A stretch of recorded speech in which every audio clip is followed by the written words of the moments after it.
Very good evening, everybody. Welcome aboard. It is your personal funky sim pilot. My name is Arkady Gidzenko. Today we're going to fly from Athens airport to Istanbul with the Pegasus Airline. It is not going to be an online, but nonetheless we're going to fly to our destination. Excuse me. So we're going to start. We're standing at the gate, and you can see the tubes already hooked up, and the airplane is completely cold and completely dark. I even have to use my little flashlight to see anything. So I'm just going to starting up with both the batteries, the battery 1 and the battery 2. They are providing minimal power for now. And then we go look, see if there is a external power available. And look, they got external. So we just can go ahead and click. And after that we can turn on the lights. We can disengage the flashlight.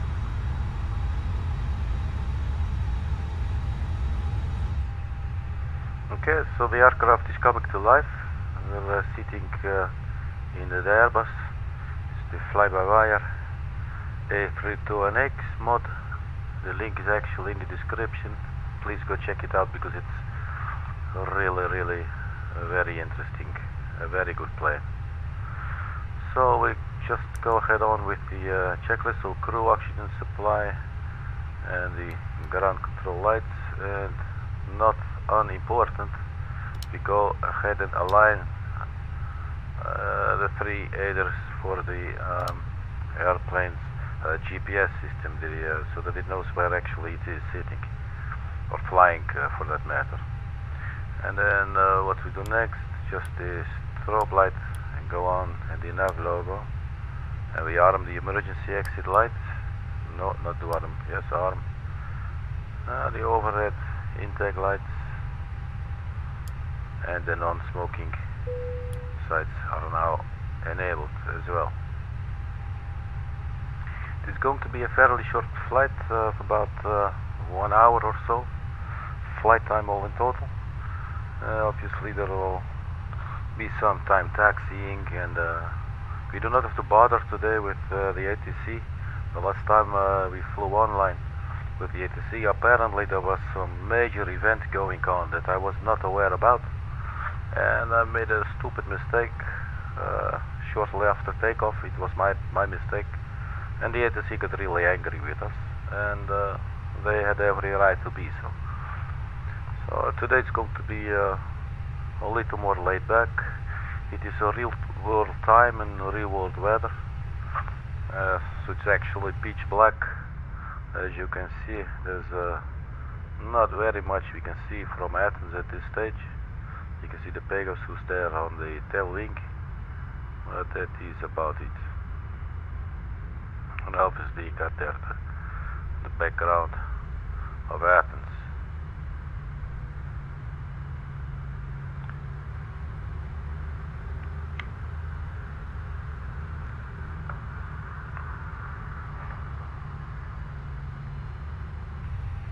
Okay,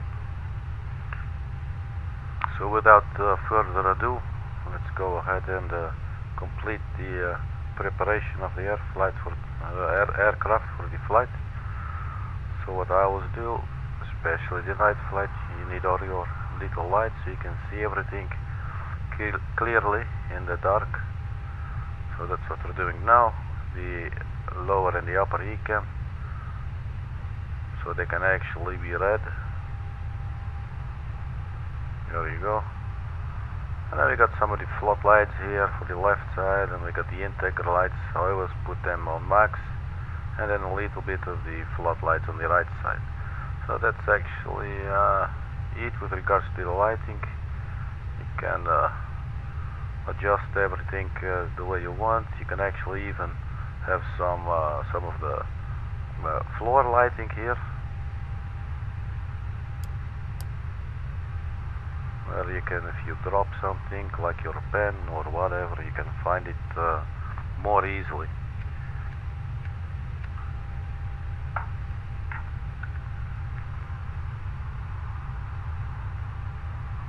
Okay,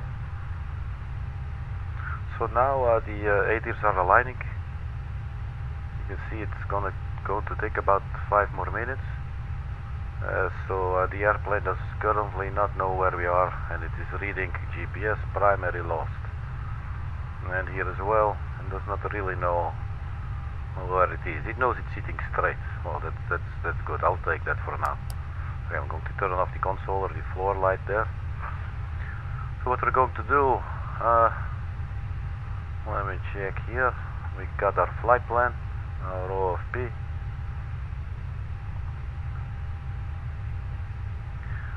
So we are going to fly from Eleftherios, Venizelos to Sabiha Gökçen International in Istanbul.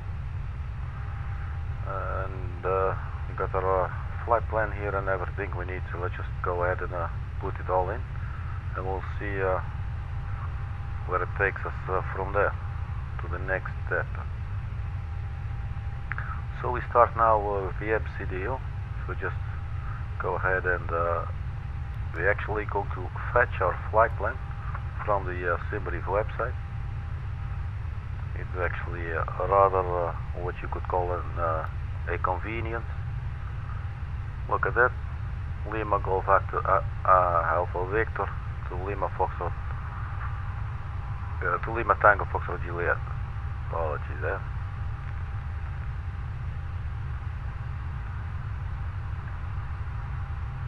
So the estimated time en route is 01 hour, 01 minute. Now we go to the init page, and we actually do sort of the same, the init request, and here you can now see our flight plan, the top and the start and the end actually. Now you can see the flight number here. There is no alternate airport actually for this one. I did not choose. The Airbus currently does not have the option here in the MCDU. So I do not bother.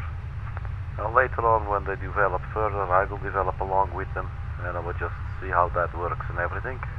For now it is a little beyond me, but it's probably not rocket science. It's more like Airbus science. It's a little joke. Okay, so cost index is going to be 2.1, and we're going to be cruising at flight level 3900. So let's continue now with the startup flow. We can see IRS monitor, excuse me, that's the position monitor. You can see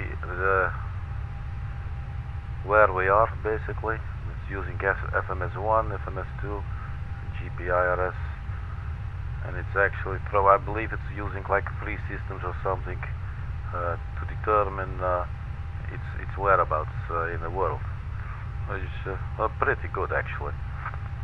So else what we can see here is the aircraft status. You can see your current ARC cycle.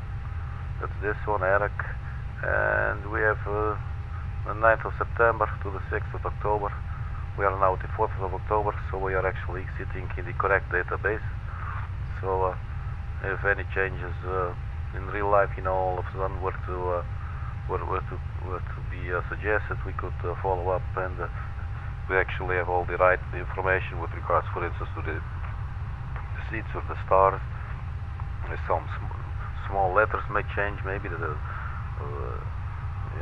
the numbers. We don't have to bother about that now. So you go deep slip, so we got data in it, so the init A page.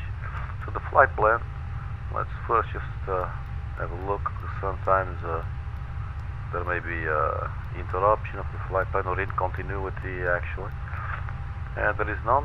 So let's start. And what we do, we go check our flight plan here to the left in the flight pad, as the team of developers called this, which I think is actually a pretty funny name. So this is the final route, the routing we're going to fly. So we're going to fly from Athens, Greece. We're going to take off runway 03 right, and then our departure route is Kilo Romeo Oscar 2 Tango, and then these are the following waypoints, and then our arrival will be Izmal 1 Golf arrival for Sabiha Gökçen, runway 06. That's from this angle going to be on basically straight in, so that's not too inconvenient at all. This is going to be an Arnav, but we will see that later on. So let's start by selecting the 03 right runway, and then choose the Crow 2 Tango departure.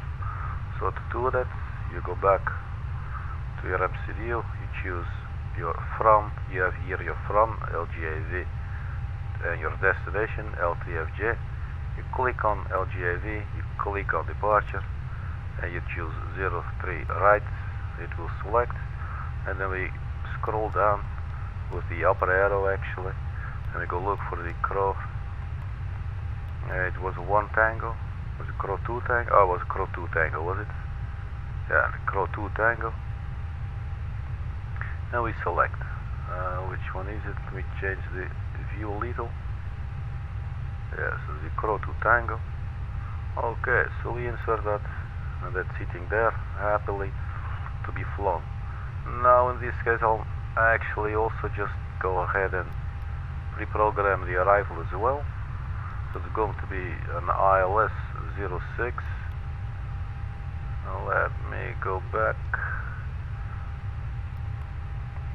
We go to arrival, and they also have ILS 06 Zulu. Going to pick that one, and then it was the Izmal 1 Golf arrival.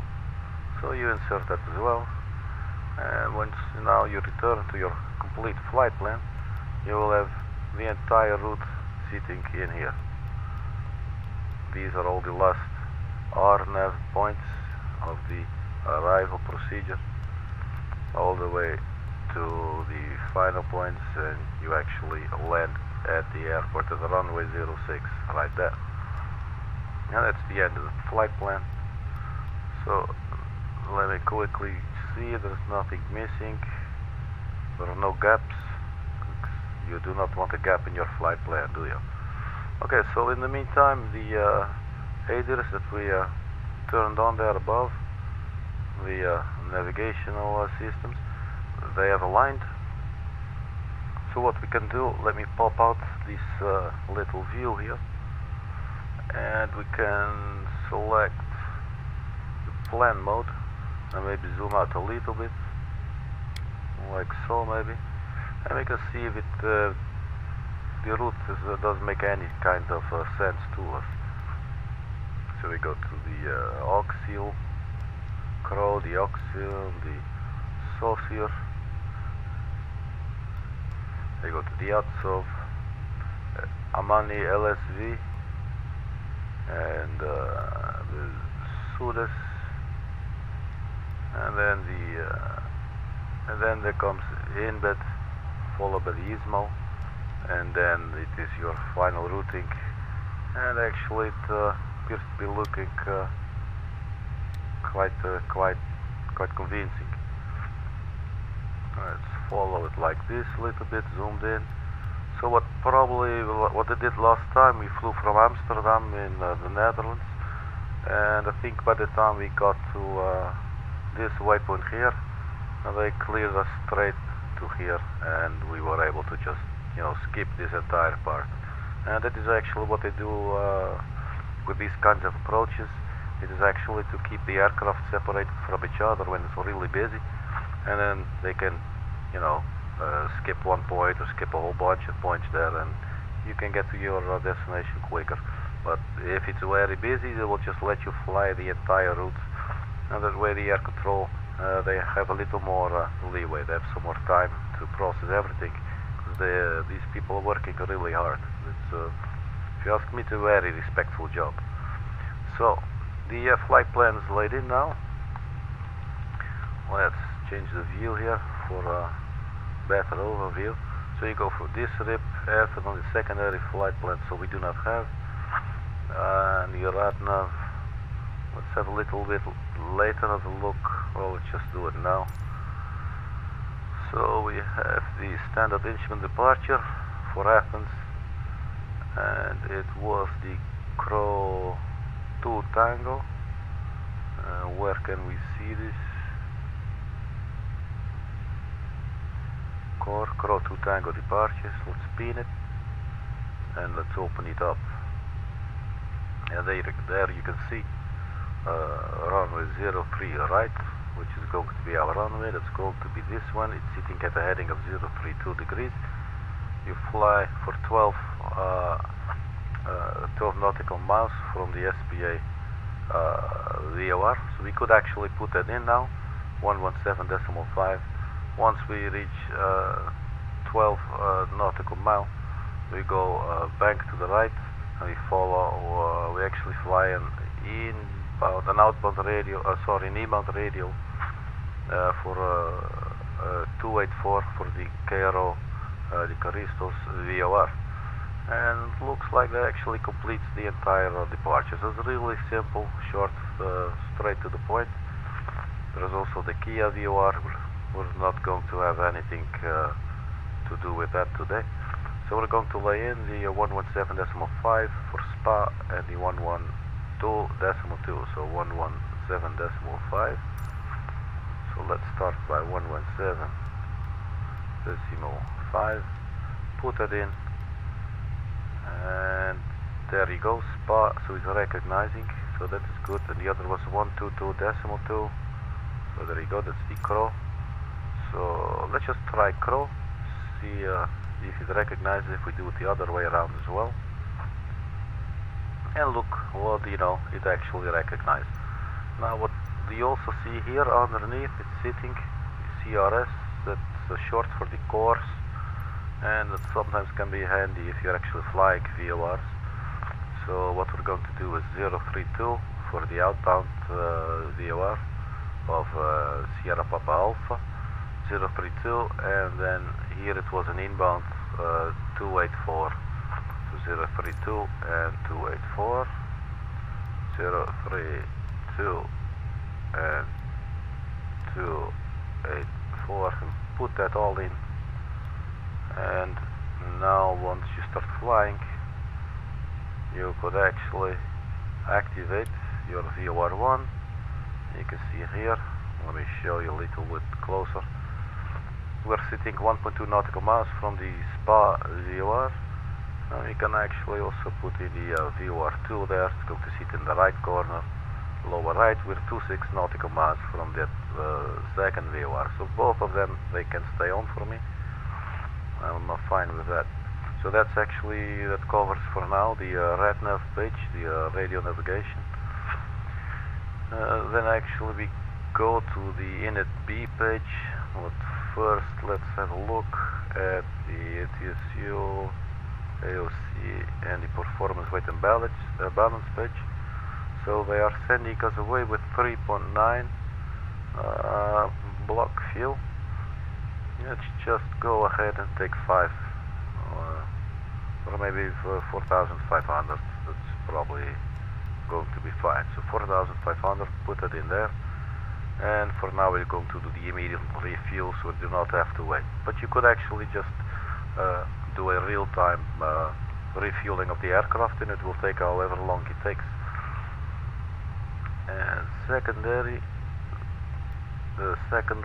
we have the payload, bags, and the passengers. Today we're taking 182 passengers. Should we just go to load them all in? So now that this is all set, we can continue our diff strip flow. So we go to the I for init again, but now we click the button to the right where we can go. It is actually really simple. In this case, you can actually click, and now the block fuel. Now I forget, was 5.5 or 4.5. Now I need to double check. I'm sorry, I just forget. So performance with the balance, we end up choosing 4.5. Okay, better to double check than to just go. So you enter 4.5. You enter that in the block, and now it starts calculating all kinds of stuff for you. So that is quite a convenience. There you go, it's calculated, taking a little time.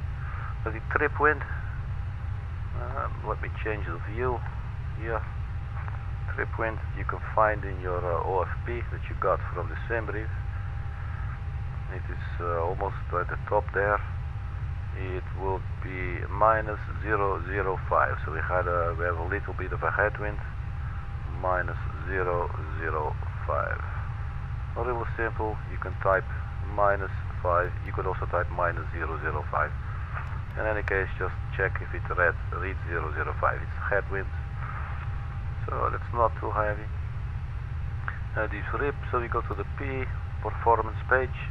We're going to take off flap 1 setting, so we enter that right here. No flex to temp, takeoff temp, and so the V1 is going to calculate now for us, judge according to the weight of the aircraft and the fuel, the weight of the fuel that we loaded aboard. Transition altitude for Athens, does it say here? It's transition altitude is 9,000. So you put in 9,000, and it's from there on you switch your from local QNH you switch like this to standard. But for now we'll be sitting at the local QNH.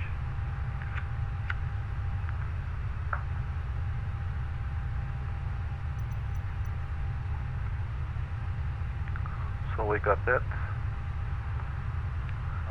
So we could actually start going ahead and start up the engines now, start taxiing. What I want to do in the meantime is to quickly do a weather request and see what the local QNH is. Now that we're talking about it, we will need it. Obviously in the simulator you can press the button B for Bravo on your keyboard, and it will, it's like a cheat button if you will, it will automatically find the world's QNH, local QNH settings. But you know, where is the fun in that? And for now we're just waiting for the message. It's coming up here. It will say company message. You can see that right there. We go to received messages, meter, and there you go. You go print, and this little piece of paper will start printing out.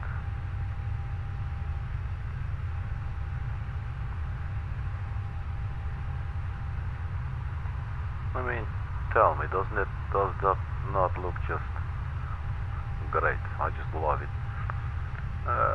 It's actually all we need really for now. But you can see in Istanbul QNH is 1023. Here it is 1022. It's the European way of noting. So it's in hectopascal. And I forget, it was 1022 I believe, and 23 in yes, 1022. 3608 knots, that's the wind conditions right here, so the runway 03 does make sense, but we will have like a 60-degree crosswind during takeoff, but should be probably no problem at all for this Airbus.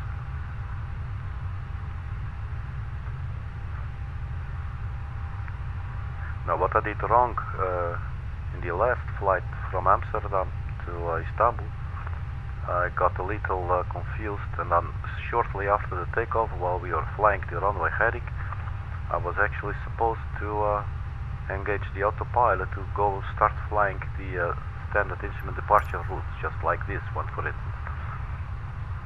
I was basically sitting there waiting for instructions, but obviously I'd already been cleared. So I should have just pushed that, and you know, and then they said you are deviating from your SID, and obviously I got a little confused, and the guy got really annoyed, which I already said makes perfect sense actually. So we went over that now.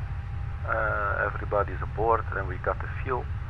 So that now that we got the fuel, we go ahead and put on the seatbelt signs as well.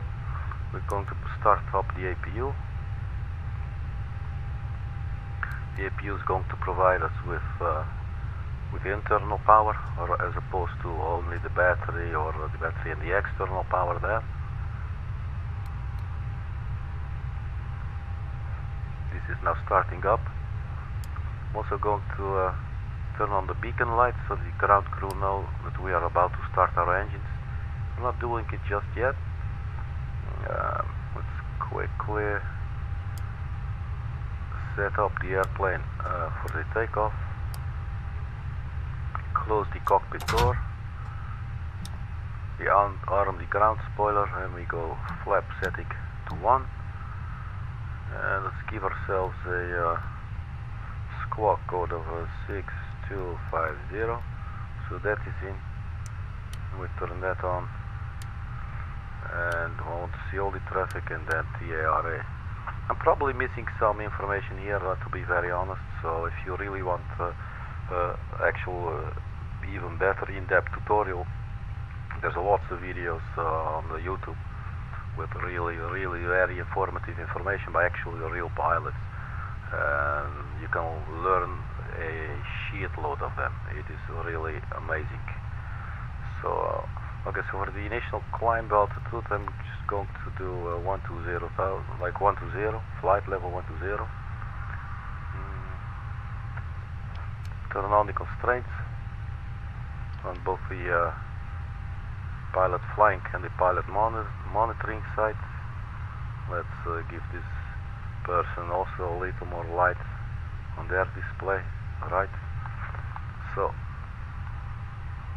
we're just going to assume now that everybody is boarded and the passenger jetway can now actually be disengaged or be retracted. Oh look, it just jumped there magically. Oh, don't you love magic?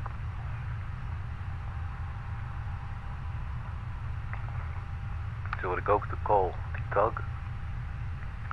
The tug is now coming our way. And we turn on the APU bleed and all the anti-icing. Before we start the engine, we need to turn on all the fuel pumps so that we got fuel flowing in the system. And let's see, do I forget something? Nothing.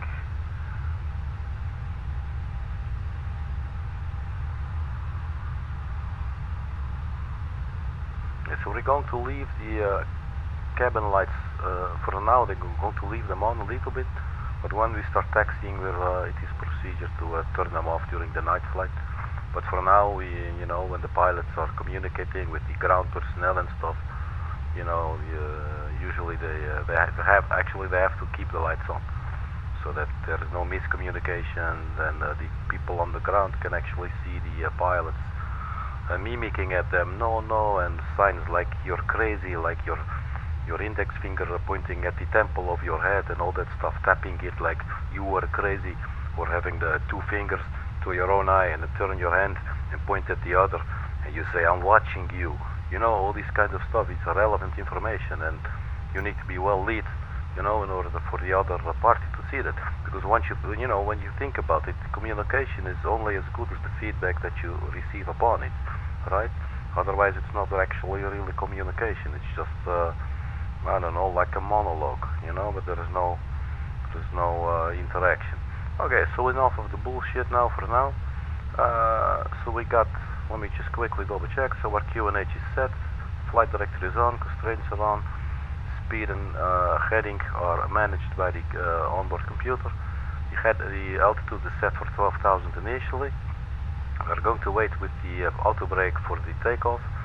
We have the flaps set to 1, and the ground spoilers are armed. So let's see, the parking brake is on, so that is now off, which means that we can start taxiing.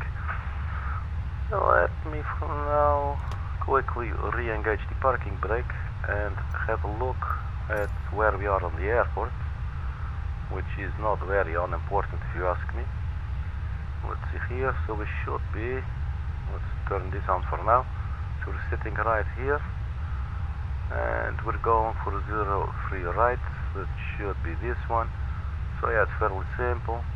Well, actually we go with the rear, we go to the right, and we taxi on to, we go through Delta 5, and we go to Delta, all the way here to Delta 1, where we enter the runway, and then we line up. So we go to the back, to the right with our rear, we taxi, take the first left on Delta, through Delta 5, and we go to Delta, and then we taxi all the way. Okay, so we got that out of the way now. Then let's go ahead and do the taxi. So we disengage the parking brake. Let's see, the APU is running, so we can disconnect the external power. So we are now officially running on our own internal power. And we tell the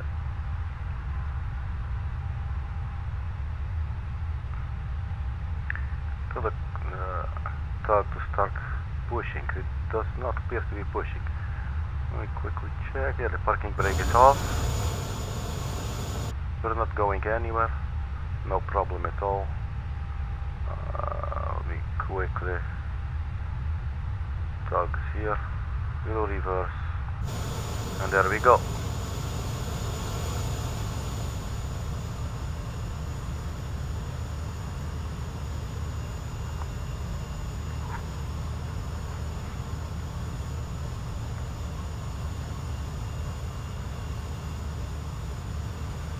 It is a little dark here, but you can definitely see where we're going to take our left turn.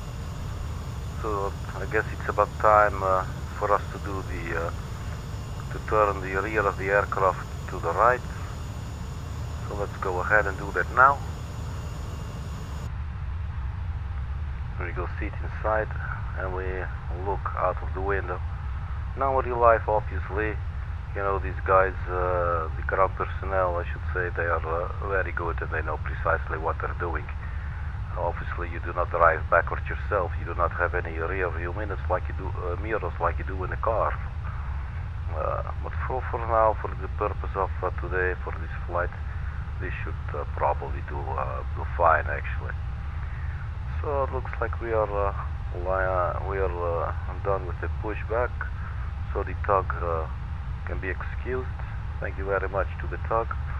First thing now, parking brake. Always the parking brake. You do not want to start rolling. So it's actually time now for the engine number 2. So that's going to start.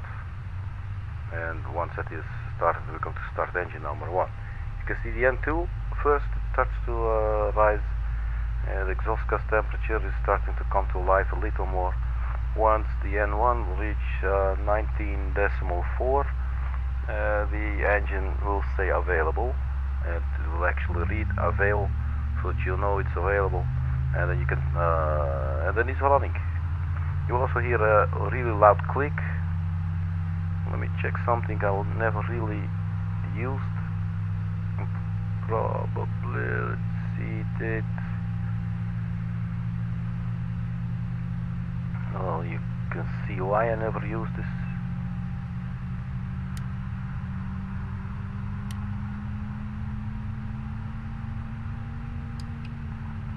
Okay, like this is running. I believe in some other aircraft. I believe there's 2 different ways. See, there's like a mission elapsed time. I believe the lower one is in minutes. It is your total flight time, and this one you can use actually, I believe, for starting up the engines and see if there's any trouble perhaps or something. But we did not do that. So engine number 1 now. Engine number 2 is already started. You can see here the ground spoilers are on, seatbelt signs are on, no portable devices. The parking brake is set. The hydraulic power transfer unit. Not really sure where it's sitting there, but I know that it's going once the first engine now also starts. Probably something to do. It's already going, so we cannot check. But With this Airbus you can actually check it here. You can go to the hydraulic page and you can see all the systems, how they are interconnected. And the power transfer unit, it looks like it is not active now, but I might not be reading this correctly. It's not exactly my field of expertise yet, but I will get you from A to B, so you do not need to worry. So what else do we have? Engine anti-ice, wing anti-ice, the APU bleed is on, that is all correct. So engine number 1 is now almost done. You could already hear the loud click there behind me. 19.4, and it says available, so that is actually now running as well. So that means that we are ready to start our taxi.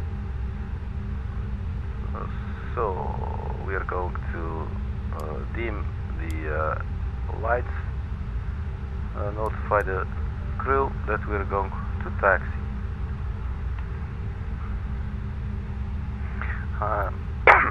Excuse me.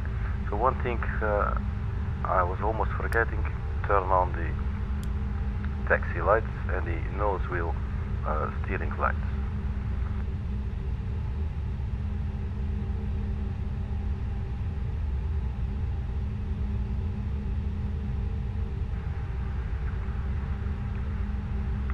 Alright, so let's do this.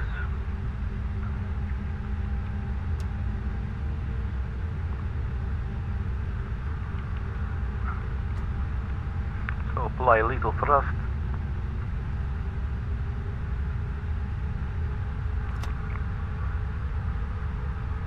Had the parking brake on there for a second.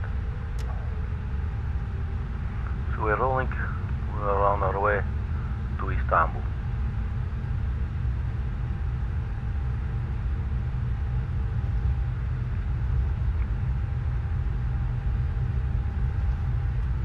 So here is our left turn to Delta 5.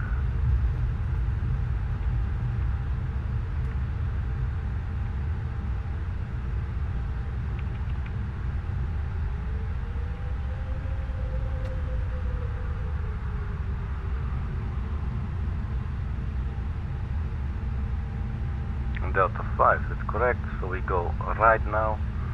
So we drive on Delta. Can we see it here? Confirm. This look like one says Charlie. Oh, are you now on Charlie? We're not on Delta. But this actually look better.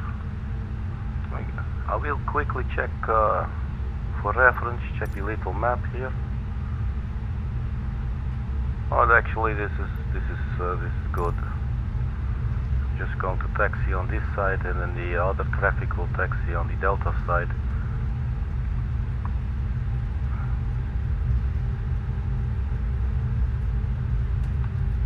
So ground speed, you can see right here, it's 26 knots, 27 knots. So you do not actually want to go any quicker than 30 knots while you are taxiing. Check again, so this go all the way here. Oh, so it's perfectly fine, it's going to work out. We just take the last exit to the left there. So our speed 3.4. So let's tap the brakes a little bit.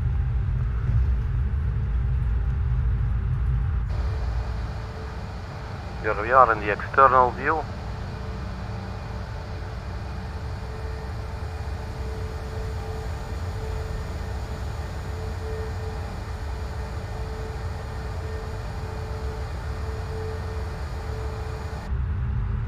Beautiful city of Athens in Greece.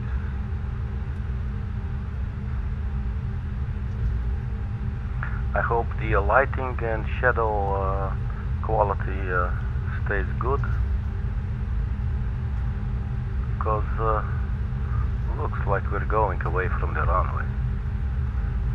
I'm getting us lost. We might have to turn here. It looks like we probably went a little too far. Let me quickly double check here. Yes, we actually overshot the Delta 1. So it's always good to leave it to a professional. Luckily for us, the Airbus is extremely maneuverable, also on really short spaces. So we're just going to do a 180 here, and let's just pretend that we do not see this little airplane, because that would not be very pretty now, would it? Let's keep increasing the distance anyway.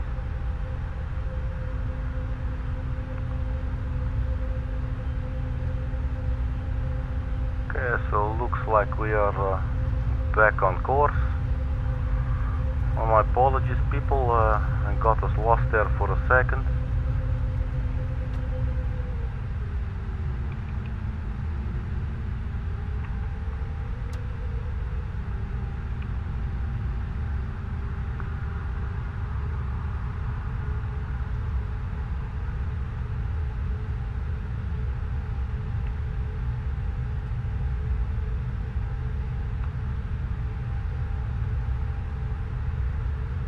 What do we do here? I would actually think I already see.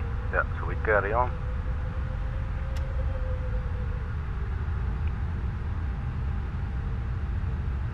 So once we take off, we fly for 12 nautical miles from the Sierra Papa Alpha, and then we take a right. Obviously the flight computer, the board computer, is going to do it for us, but nonetheless it's always good practice to at least while you're learning to well, not to do it actually, to you let it do it, but to raise an awareness of what is going on and why and everything. So because in real life you should, pilots are actually required to be able to fly the standard instrument departure themselves should anything happen to the systems or something. Okay, so here we are. We're about ready for takeoff now. So let's engage the automatic brake to max, which is a requirement for the takeoff. And our waypoint, let's see here. I'll zoom out a little.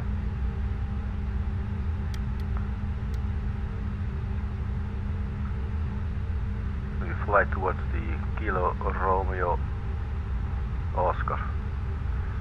So if we go over our departure again, so what we can expect now, we take off heading 032, which will fly us away from the Sierra Papa Lima, and then after 12.0 nautical miles we turn right to a heading of 104 degrees, and that will take us on an inbound radio, outbound radio.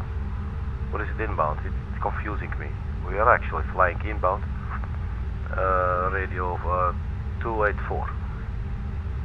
So turn right heading 140 after 12 nautical miles. Maximum speed in turn is 210. Not sure why, could maybe be a noise abatement or something.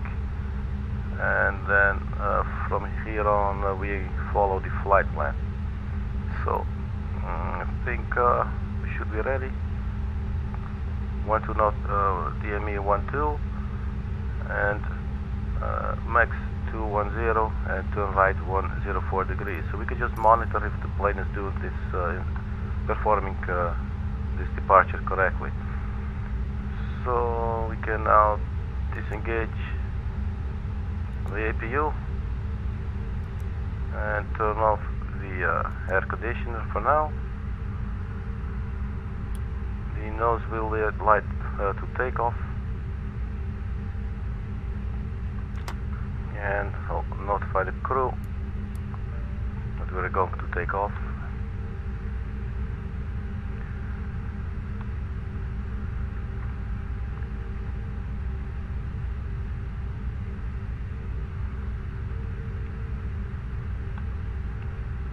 Excuse me.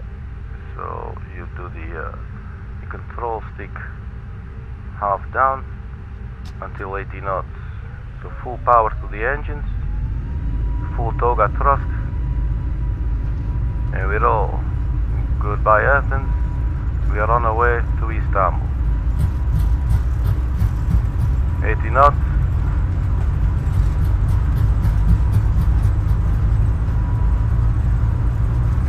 There is our V1 speed coming up, rotate, we rotate, and you rotate to about 17 degrees up, positive rate established, gear up, so there go the gear.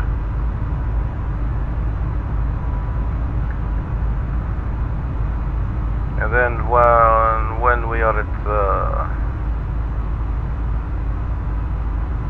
1500 above the ground, this will go from man toga to thrust levers to climb. So we do now lever to climb.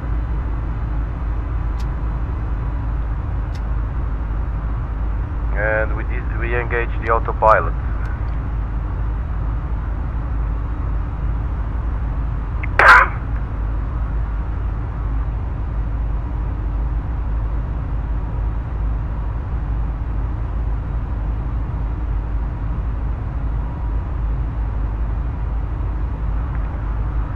You can see actually already deviating from what we saw in the plan there.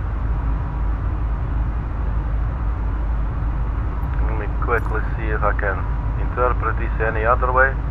Now see, actually we were supposed to fly there, but we are now following the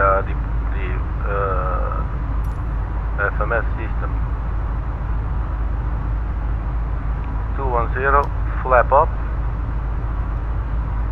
and keep speed to 210. The nose is pitching up a little.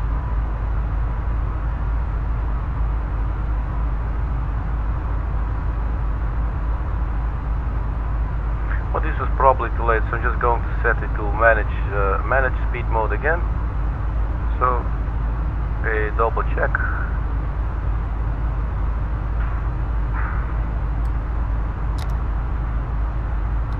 Flaps are up. Nose wheel light can be retracted, turned off. Packs can turn on.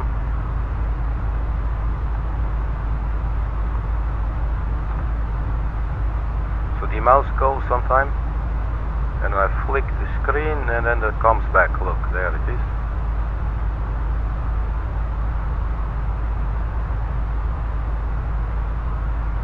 So now we monitor.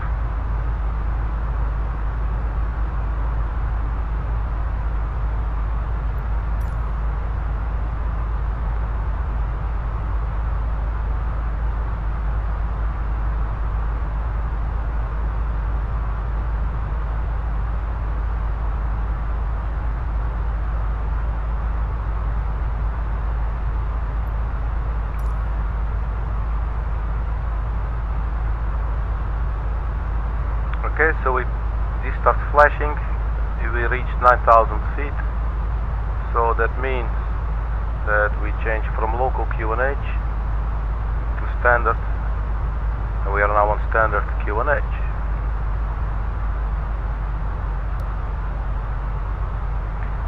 And we are almost at our altitude, so we're just going to climb to flight level, I believe it was 390. Put that in now and double check on the init page. 390. So we're just going to climb now. 390.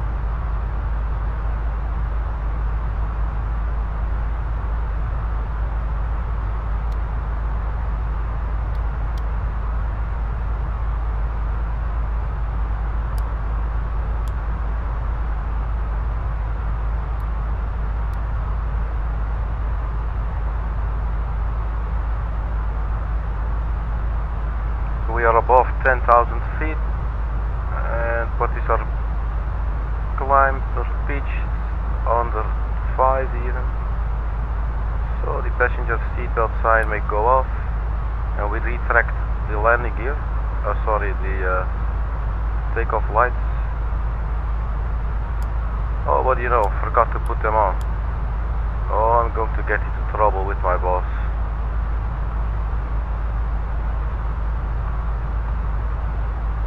That's what you get when you do not use the checklist and you're just flying there on your own.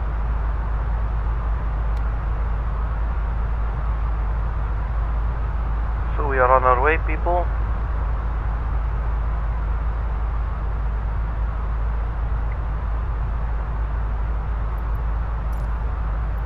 Let's have a little look out of the window. There is absolutely nothing we can see from Athens now. We see a little bit of stars. We can see some of the red lights.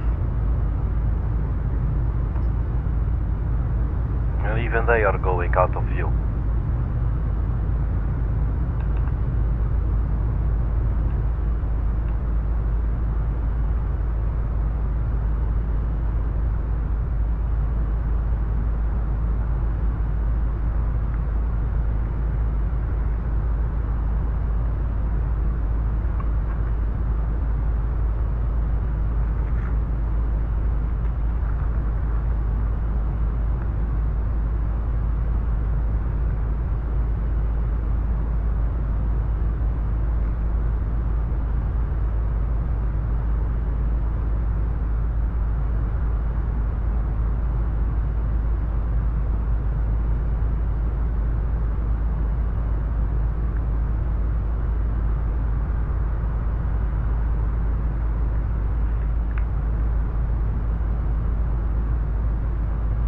I love how you can see the wings flapping.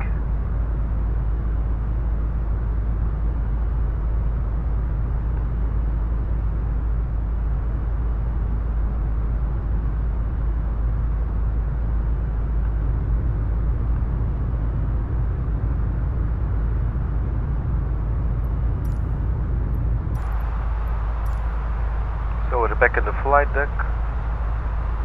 Do you see what is happening here? We're reaching 190. We got 20,000 more feet to go.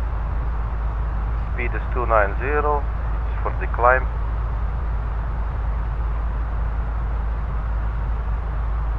We're just on our way now to Oxhill. We're 8 nautical miles from Oxhill.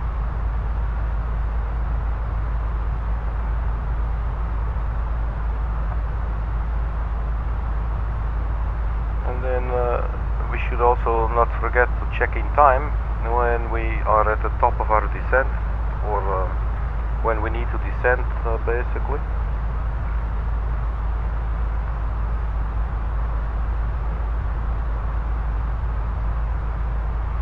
So in order to do that, we need to know what is the initial approach fix and what is the required altitude there.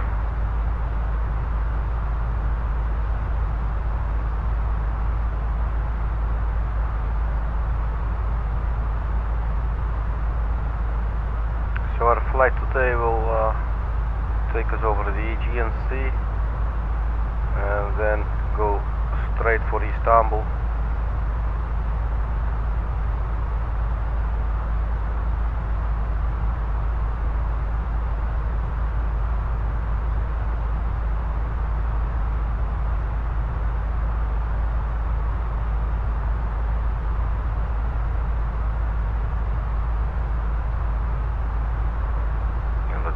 A little bit.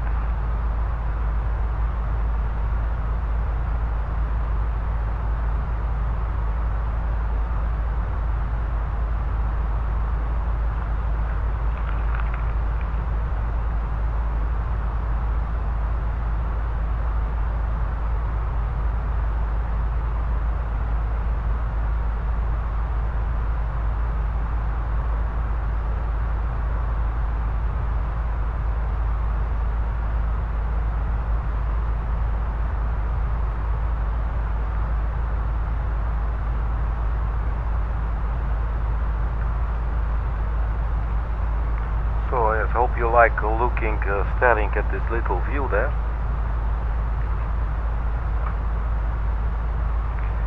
I was rolling the cigarette here, As I said earlier, it's just a regular cigarette. I do not like the other ones. Okay, I'm deaf now. Yeah, so that's it, people. We are on our way. We're not yet cruising, but we got some 14,000 feet to go or something until we reach the cruising altitude. Looking at that little magenta star there, cross, I actually think that might already be the top of the set. So it's probably not a bad idea to just quickly pull up the charts for the airport. So we're going here to find the Istanbul chart, the standard arrival. See, we're taking which one?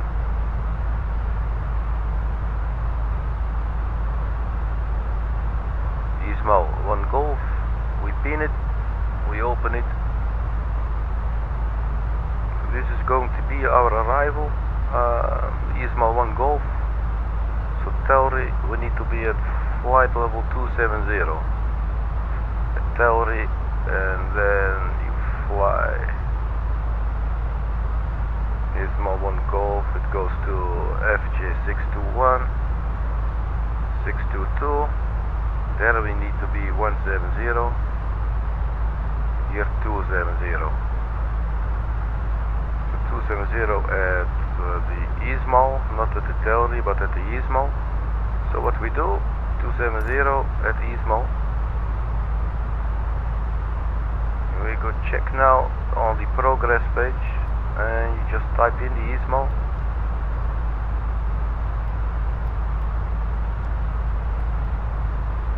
Put it in the little box there. We are 154 nautical miles from Ismail. So what we can then do, there is a calculation. Basically what you do is you check your altitude. Let's say we were sitting at 30,000. You simply do 30,000 times 3, you take away 3 of the 0, so you have 90, and that is about the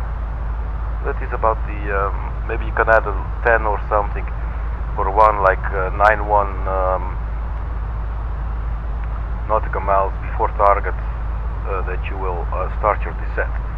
So we will be a flight level 390. So that would be, from the top of my head, I am very poor at head calculation.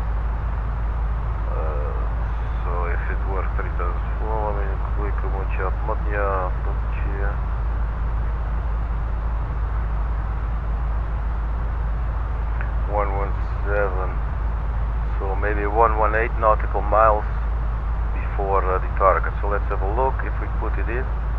I'm trying myself here now, right? So if this is the flight level, I would. Oh, but it was for 0, so I was off. You do not need to be 0. If it were 0, I believe it would be 117. Well, not too bad, but actually we need to be at 270. That is 38 nautical miles before the target. So we got some time to go there. That's good.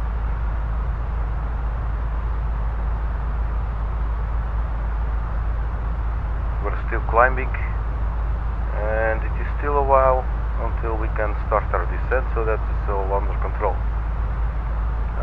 We already have some of the weather for the airport as well. Let's turn on a little bit of the lights. Perhaps maybe I think this could help. Yes, this helps. This one not so much, but this one definitely help a little. 060 for knots, few clouds at 1500, broken 3500, 15 degrees, QNH 1023, runway 25. for, what is the runway 24? Anyway, so we go to the performance page. We can actually start entering the data for the approach. So that is QNH 1023.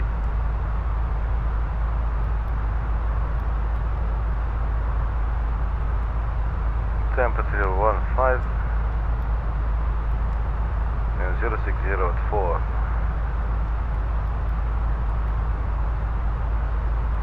060 at 4 degrees. Now the transition altitude, we check the chart now.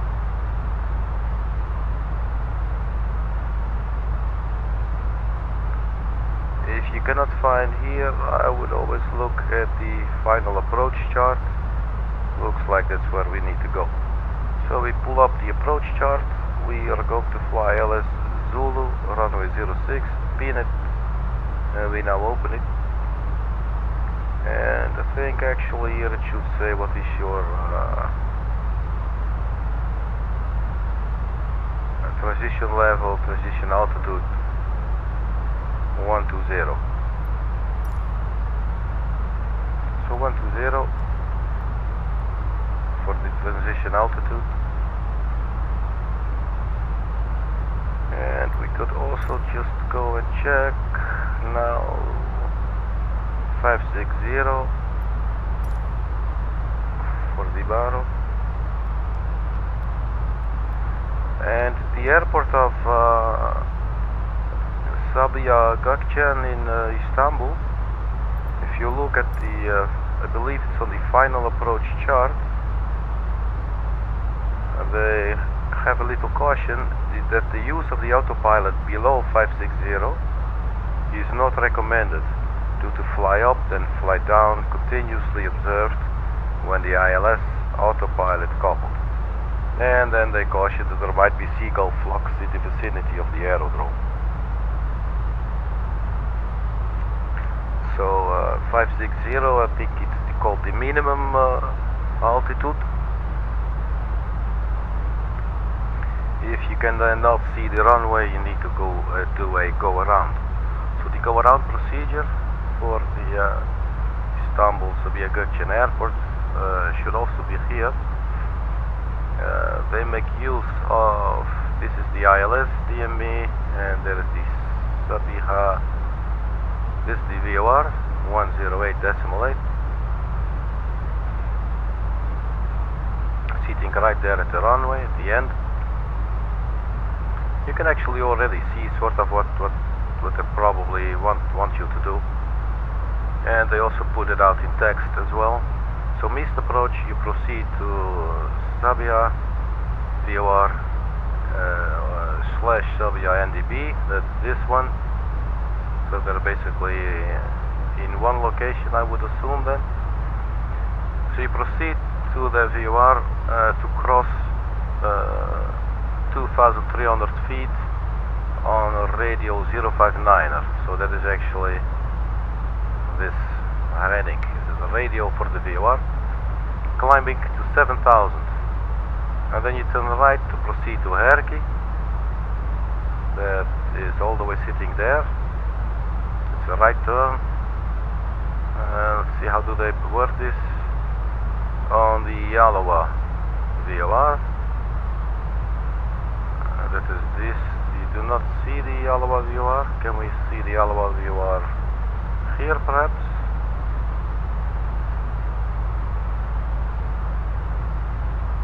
There's Bursa.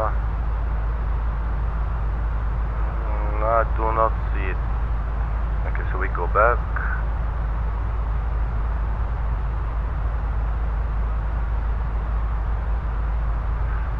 That is turn right, proceed Arkady on the Yalova VOR, radial 025, and then you hold over Arkady at 7,000. Do not turn before runway 06 HR, threshold 2.0 DME from Sabiha. Or crossing 2,300, whichever is later. If unable to contact it, you see or reach 7,000 feet. Over Herky, proceed and hold over Yalova, you are at 7,000. Refer to minimums from which to approach climb gradient. So myself not too familiar with like the go around procedures. I did it once sort of almost by accident, and I improvised and tried to follow the chart, which was a very good learning experience. I suggest you just do that, something like that as well. Other people might just say, no, I want to study it and then execute. Myself, I go like one step learning, one step doing, one step learning, one step doing, and then 20 steps failing, and then I repeat the whole process, but then I gained a whole lot of wisdom.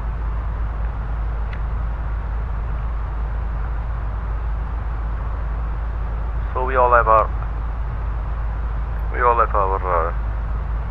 individual ways of learning, obviously. So yes, this is what we can expect then. 059, so this will be the final descent profile. So at SDEV we want to be at 3,000 foot.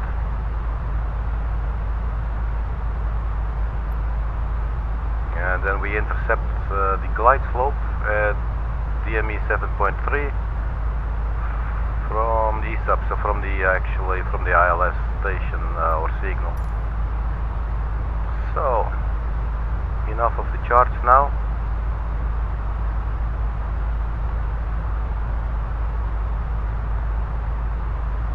We are almost cruising, and we are, if I go to the progress page, 87 nautical miles from Izmail. Excuse me.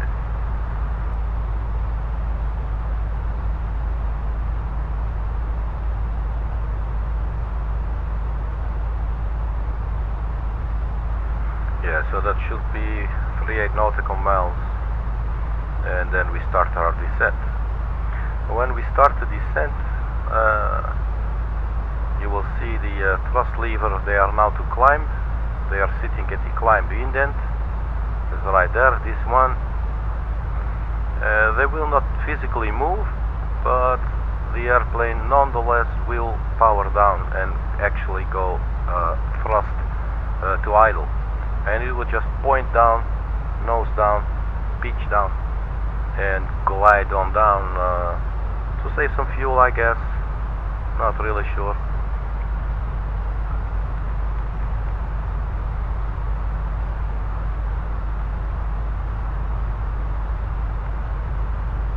So we are now at the cruising altitude, 390. You could see we're actually switching there to Mach. And let's see if we can maybe increase the speed a little bit. 0.8 perhaps. I think we can actually maybe push it to 0.1.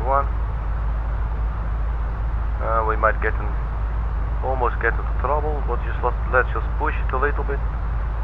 And 75 nautical miles, so that is like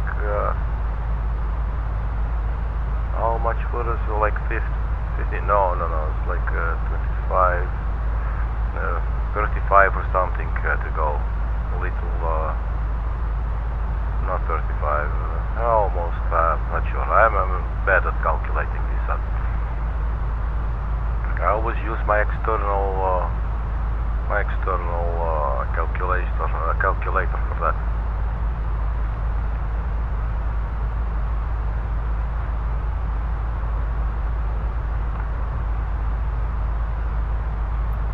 Let's quickly have a look out of the window.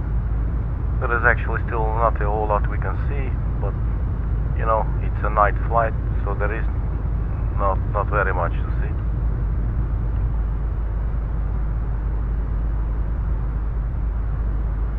I think this probably it's the Turkey mainland now. Let's go back to the cockpit, because I do not want to miss our top of descent actually, because we have a very high energy approach. 26 per nautical mile, 390, and we want to be sitting at 270, because that is what they said here in the chart. Let me check that one more time, because my brain tends to forget. 270 at Ismail. And Ismail is 61 nautical mile. And if you're flying at 390 and you want to be at 270 at a certain point, then 38 nautical miles before that point you need to start your descent. So that's what we are. That's going to be our next step here. So we're actually flying a little faster now.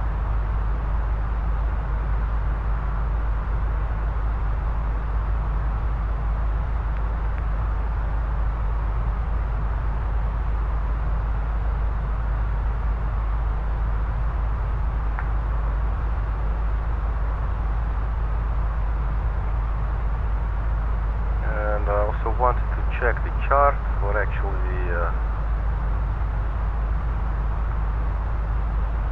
the fly pad.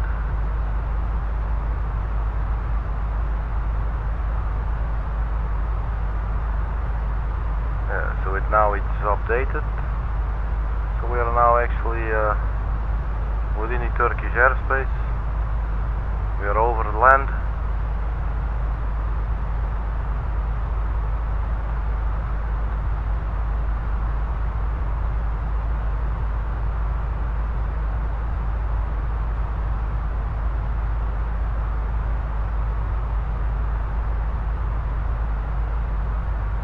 There's Turkey, everybody. It's a beautiful country.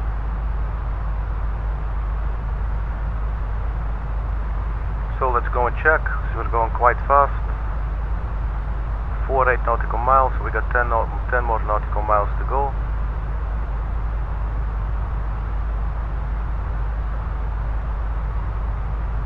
Maybe now just switch back to the normal Mach, the normal speed that was predefined, to prepare for our descent.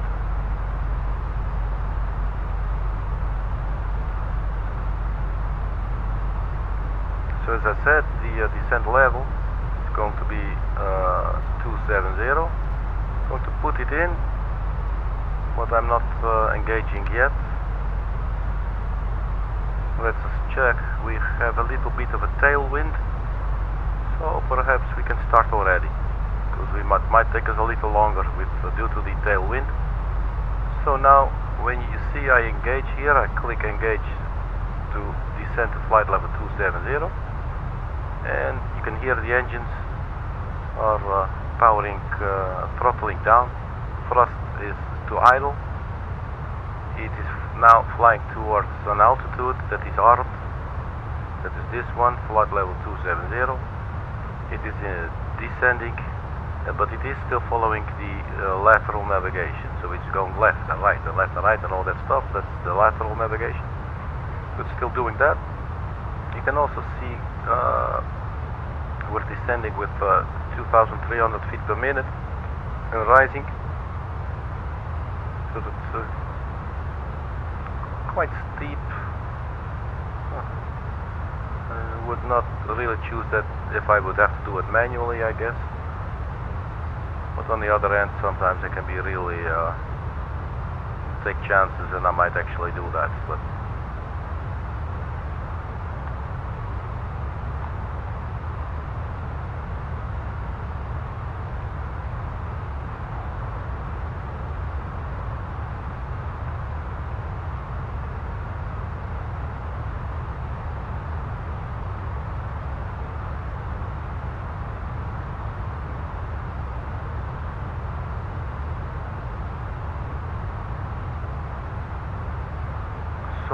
once we arrive in Istanbul, I'm going to go to a hotel and spend the night, and then tomorrow evening probably fly somewhere else.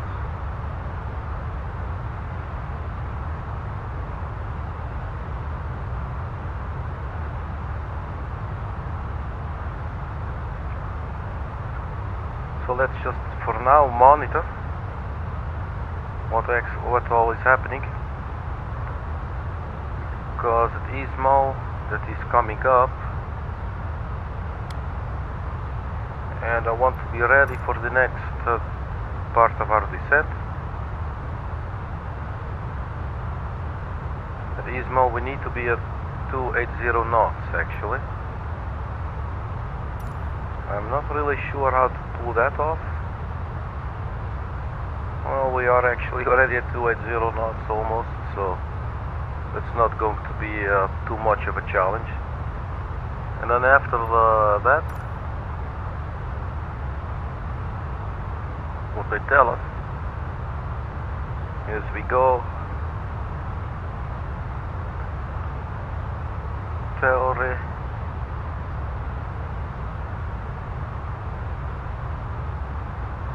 six to 1, and then here at 622,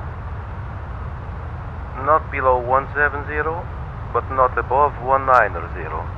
I'm going to choose the 170.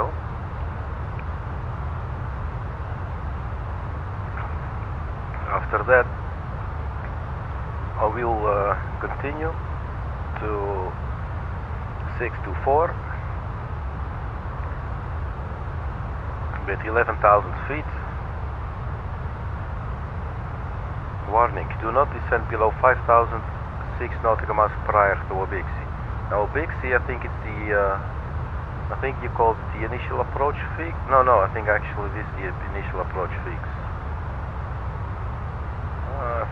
Still something to learn, but nonetheless, what we're going to do, 624, we'll aim for 11,000 feet, and then immediately to 9,000 feet, and we try to go.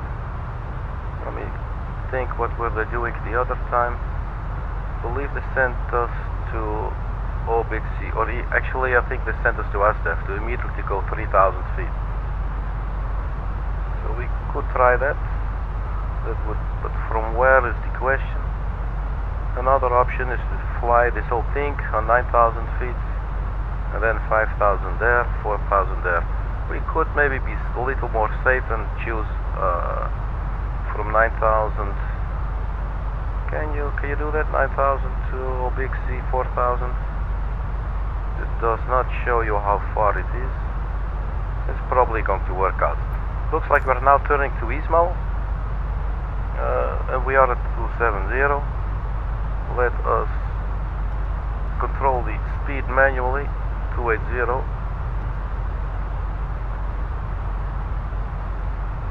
And were we not allowed below 270? No, that's not true. We were not allowed above 270. That's good. So we're coming from this direction, then we take a left turn to Theory. So once we reach Izmir, we're going to descend 170. That is 10,000 feet.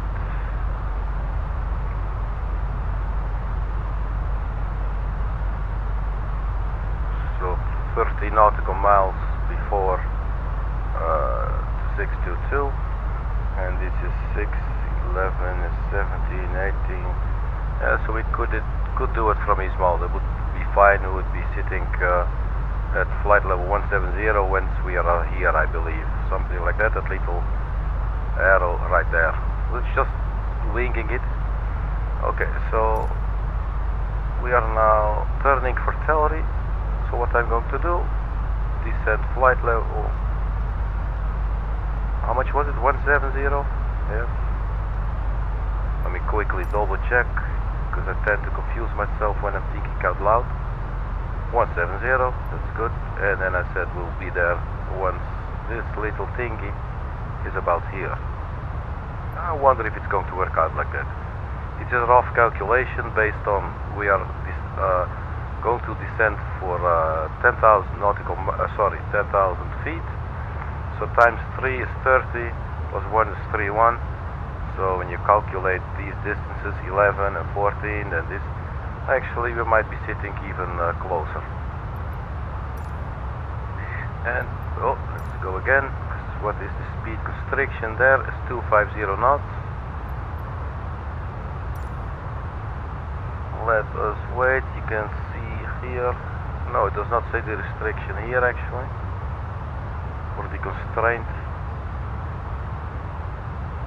But we can gradually, let's go 270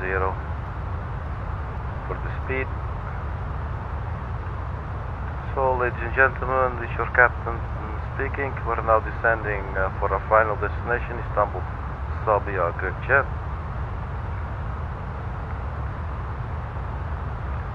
The local time will be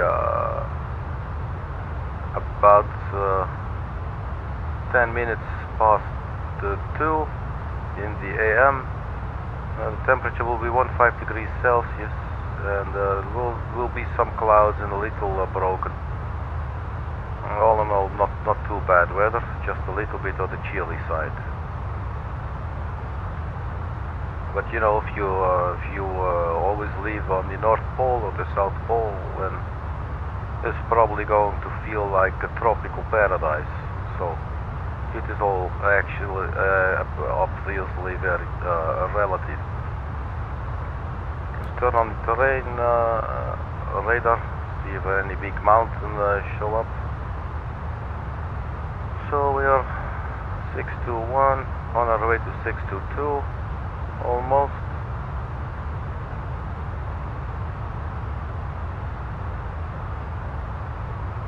Let's reduce the speed a little more to 60. We're not turning for 622. We'll be there in 2 minutes.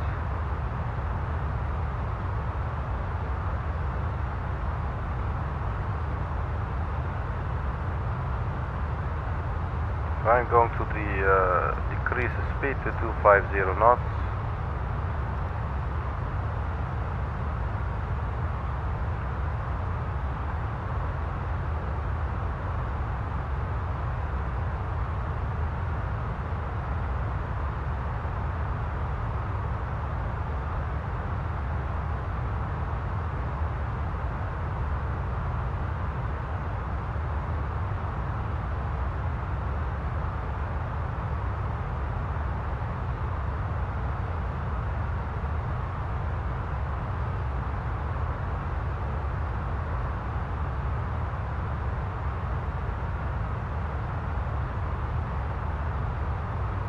We're still aiming for 170.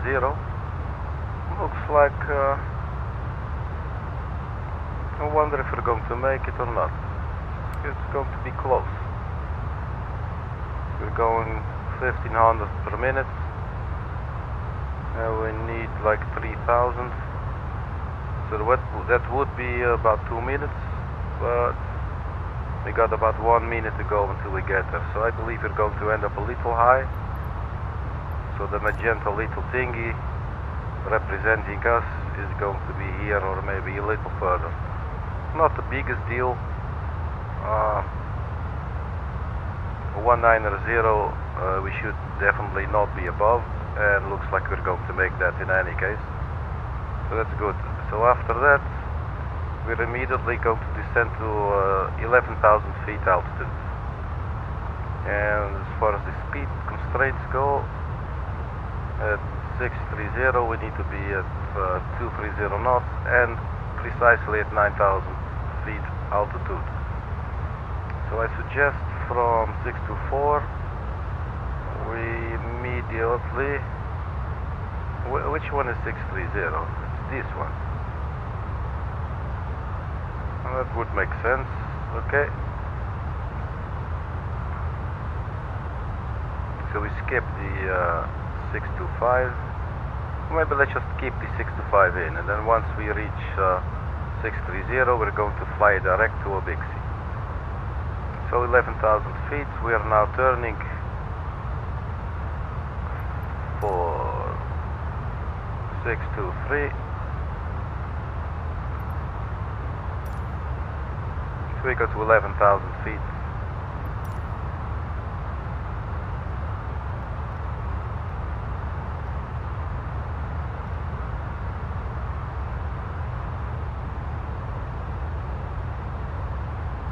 Now I believe 13,000 flight level 130 is actually the transition altitude. So this will start flashing once the altitude reaches 13,000 feet, and then we go change to, we can maybe put it in for now real quickly. Oops, we confused it there for a second. 1023. And you know, if you want to be really daring, go to the ATSU, we go check the very latest weather, because it could be changed now. Usually it will not change very much, but it will definitely be able to change something. Outer tank fuel transfer, fine. Look at the fuel, is 2400 kilograms, so there's the company message. So we go check the received messages, and what will they say? The wind definitely changed a little bit. 0902 knots, let's print this. Luckily it did not crash the sim. 0902 knots, temperature 1022. Look at that. Okay, we got a little to go.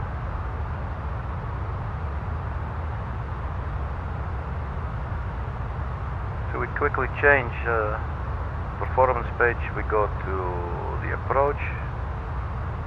We put in 1022, 14 degrees Celsius, and 090, and how many? 2 knots. There's not a lot of wind. Transition altitude 12. I really thought it was 13.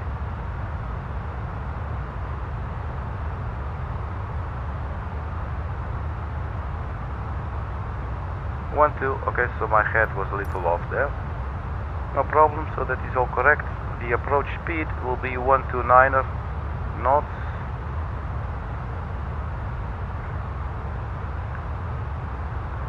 So let's go down 12, we're going to 110 still.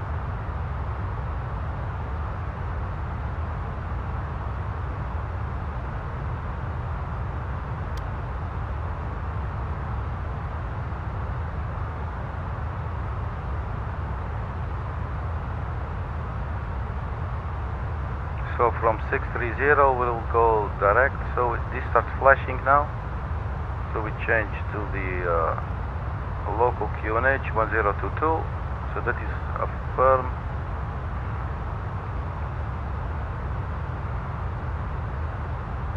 Speed 250.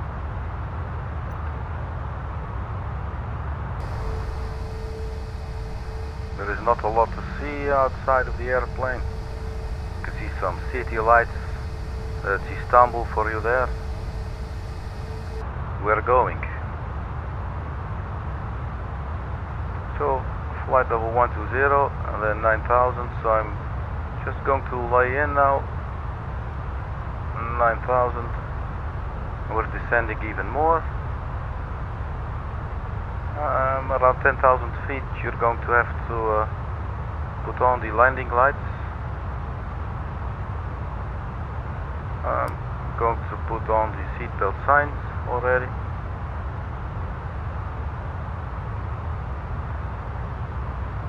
And we are at 10,000 almost, so by the time I'm done with this. So the landing lights are now on. The seatbelt sights are on. APU still off. We are descending 9,000 feet, and now we monitor. 625 is next, then comes 630. We need to keep pushing down, but we will get there.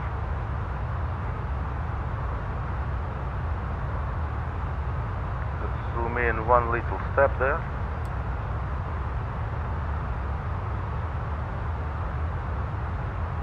Okay, zoom back.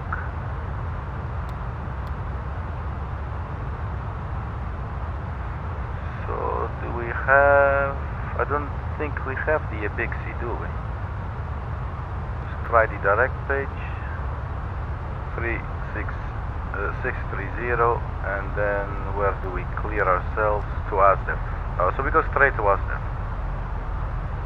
And ASDEF will be 3,000 feet. I'm going to do it from here, so we have a little more time. I hope you will not have any incursions or... Let's see, 9,000, we are now at 9,000. We are taking this turn then, that's fine. And 611.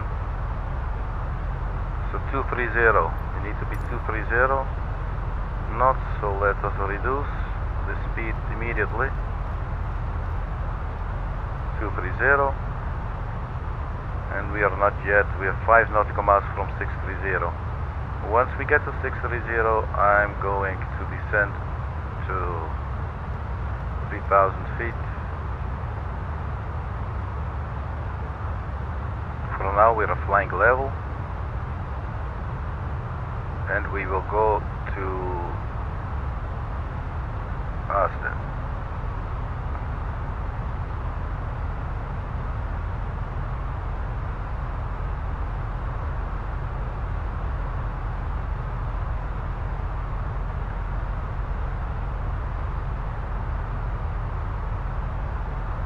Still not too much to see. Okay, so here's our turn. So we go ASDEF directly. Yes. So now the plane goes to turn directly to ASDEF, and we go descent 3,000. Okay. So thrust idle, open descent to 3,000 feet. I'm going to arm the landing system. Not picking up yet, so we wait with the localizer.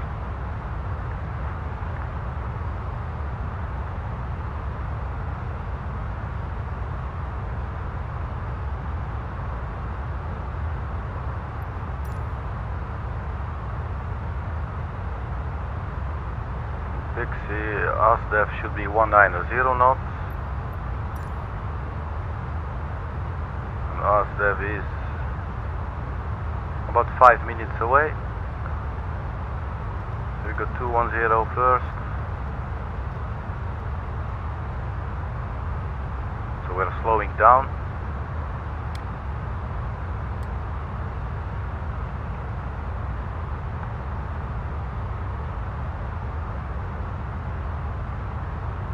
Looks like that's our runway maybe.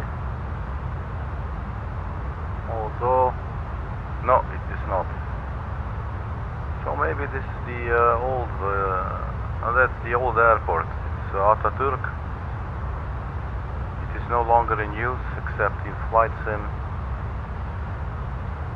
So we got about 4 more minutes to go until we reach the ASDEF. We're still descending, and speed is dropping 210, so we can extend the flaps to flap 1. I'm also going to arm the ground spoilers now. Start up the APU and put the nose wheel lights on as well.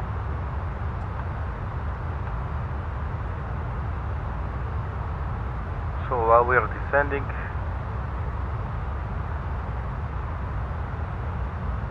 the ILS is picking up, so I'm going to arm the localizer.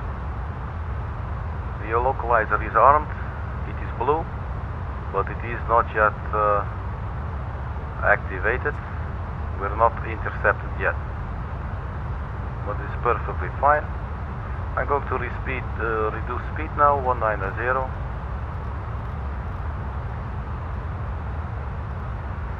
Or are there any other constraints? Big C, we're not going there. ASDEF is the last point. and then we do the final approach, so ASDEF.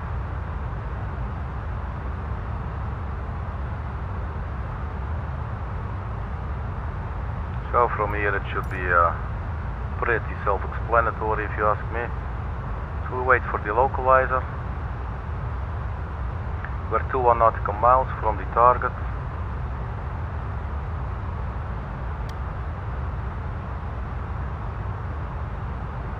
Here's some of the islands in Istanbul.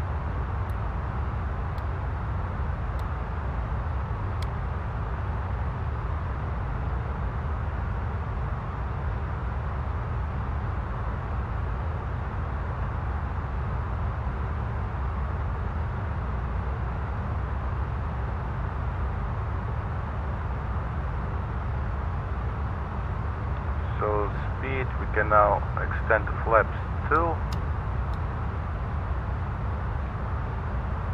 Let us check the ZNAV, which we already see it is picking up, but I want to show you. So there you go, that's all sitting in the right place there. Go to progress page, excuse me, performance page. Now when do you actually press the approach phase? I think probably once you are at ASDEF, 3000 feet. So we could try that maybe. We are below the glide slope, so that is good. Speed 190, altitude 4000 feet. And there is going to be our runway right there. So that's our final destination for tonight.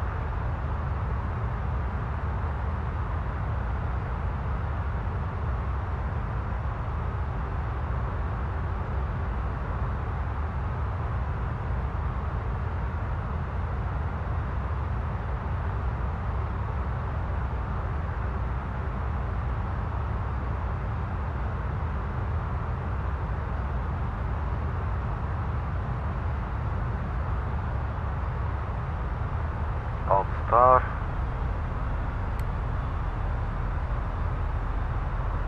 We're at 3000 feet now. Speed 190.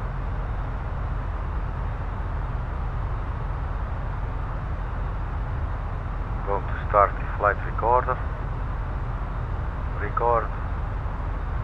And then I can have a little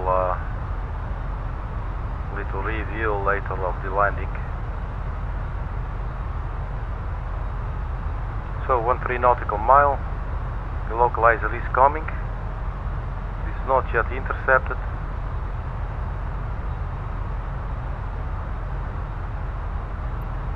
And when are we allowed to power down?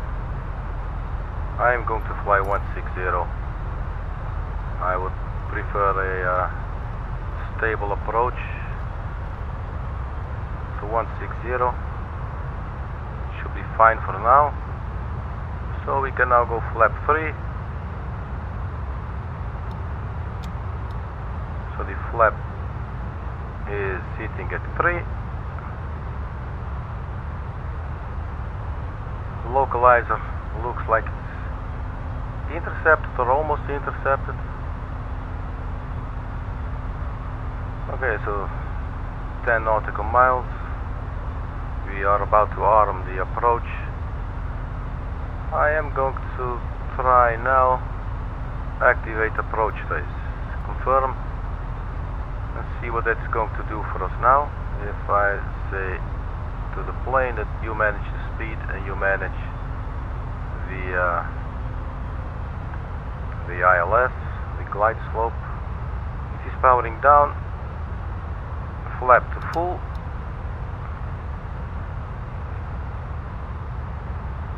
We are now at full flaps and the glide slope is coming. So we go click approach. So now the autopilot is going to start the approach. Speed is dropping, that's good. What is our distance? Distance 8 nautical mile. Is there anything else that we need here? APU bleed. All the lights should be on. that looks good. The radar terrain can go. Put these to ILS. So 7 nautical miles. And we're about, there you go, the glide slope is intercepted. We are on localizer, we're on glide slope. So it is taking us down now. The good way. So now what we do nothing yet. We're going to extend our gear in a bit. 6 nautical miles. Speed is already really low, 129 or sort of. So that is actually really deep. 2,500. Okay, so we got the countdown now. 2,500. Distance 5 nautical miles. So retract the landing gear, or actually drop the landing gear. The gear is coming.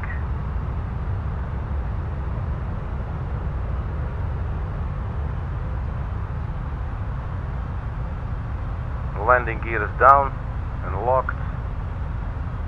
We notify the crew that we are inbound for landing. Flight attendants, please prepare for landing. At this stage during the approach, you do not want to lose your mouse cursor. Let me look, let's check this out. Ah, there you go. Like we wasted like thousands of lives of the Istanbul people just trying to look for the mouse cursor so that you could interact with the cockpit. That is actually since the one of the last updates for the Microsoft Flight Simulator. They just massively did. I don't know how, what they did, but my mouse just go, and then I click the view like this, and then it go to the left top corner. It is crazy. It's really crazy. Okay, so what is the situation now? 1500.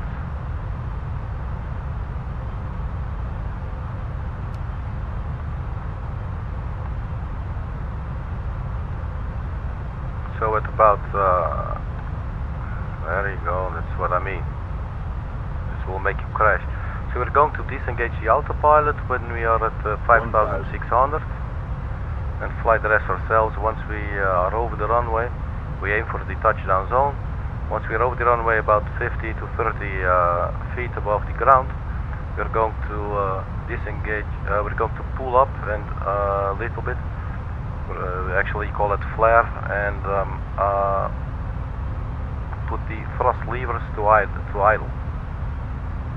They are actually still propelling, albeit really slowly, but they are 500. Okay, so 500. Disengage the autopilot. 400. 400. Keep on pushing, a little low I think. 100 above. 100 above, so firm. Keep on going. Minimum. Auto brake.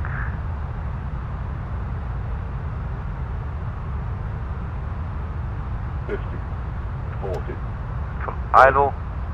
20. Pitch up. 10. A little bit, not too much. Keep coming down. Nose up. It is down. Reverse engine full. Stay on the center line.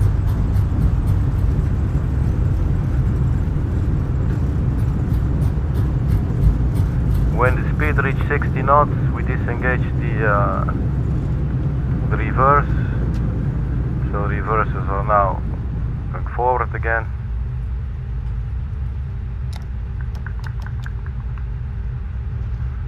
And which intersection? Where do we go? We go left. So we go left here.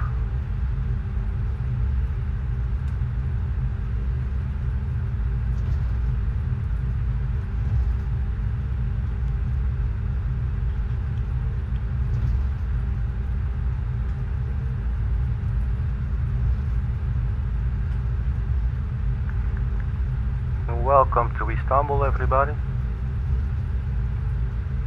I do hope you enjoyed your flight.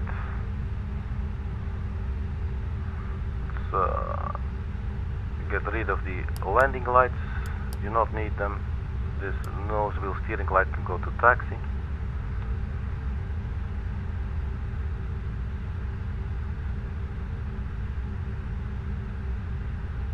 I'm not really sure where the gates are.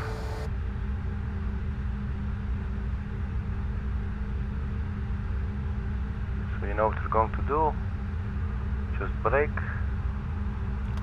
And we're going to have a look. If you go to the taxi, you click on parking stands or airport info. This would do. Oh, so we are at the apron number 1. So we look. If we could still go to the right, we could take left at Romeo, and then we should be fine. And otherwise, we continue on, take left at Quebec. But when I look at it like this,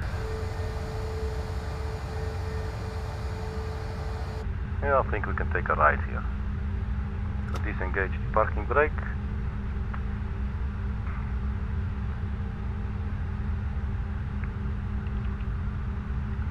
We are rolling.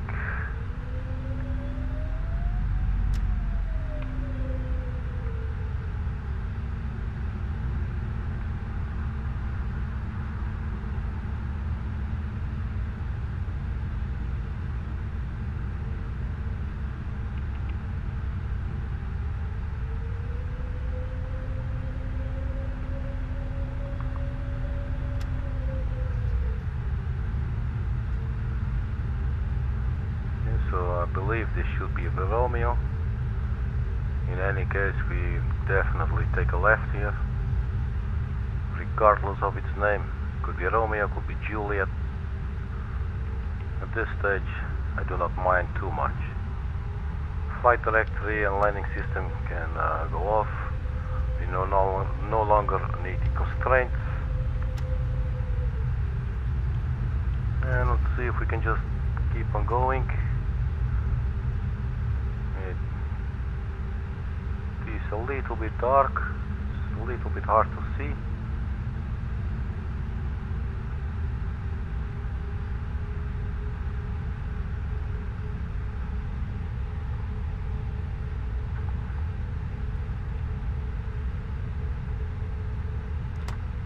We'll just stop for a second and see if we can get any confirmation of where we are and where we're going. There is a plane sitting there. That one looks empty. It's just like when you arrive in a big city, right? Like you need to find your parking spot, and then another plane comes and he goes the horn at you, like dot dot, you know, dot dot. This is my parking spot, man. Well, let's skip this one and take this little line here. As I said, it's a little dark to see, so I'm not really sure. Probably a little too close to the knot. It should be fine. I'm just going to do it. We're sitting all next to each other, nice and close. With a little skill. Parking brake is set. This one will probably be out way too far. Let's just humor ourselves and have a look and see if it will go all this way. But I tend to doubt it. It is trying, so start with the kudos. Just ignore that car there.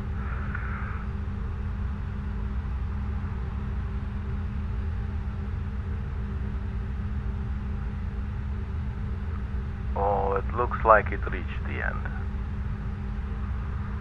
Or did it? Yes, it reached the end. Okay, no problem at all. So we turn on the dome lights. APU is on. External power is available. So that is now on as well. So we can turn off the APU. And all the taxi lights, nose wheel lights. Seatbelt sign can go off. No longer need the anti-ice. Ground control, I guess it does not go on. No, that's no lie. Let's power down the engine, and we call it a day, people. Oh. Well, let's wait with powering down actually, because I want to see if I can look at the landing. Because I recorded the landing, so stop recording. And let's just hope we do not crash the sim, because sometimes it does not really like it. Can we find a nice... Let's just go for it. We go click the replay, so we will find ourselves in the air. Can I maybe pre-choose a setting there? Okay, so replay. See, and there we go, we crash. As I said, sometimes these happen, and it says you crash, you overstressed the aircraft, and you caused critical damage. Now are you happy? Are you happy with what you just did? And I'm like, I don't know if I'm happy. I crashed the airplane. Would that make you happy? And in the meantime, you cannot see, but I can. It is actually trying to do the replay, but there's nothing to replay. So I could restart our main menu. If we do restart, I'm not going to bother. What I could maybe try resume and then stop replay, and maybe just save it, and I can look at it later. But it's never going to be the same, you know. So anyway, people, looks like we arrived at the airport. It says you crashed. We all know it was not really a crash. We landed perfectly. Later on I will see what the landing rate was. Thank you very much for checking it out. At least I had a very good time, and I will keep on doing it. And if people like to come and tag along, it is fine. You just tag along. So see you next time. Be kind to one another. Bye bye.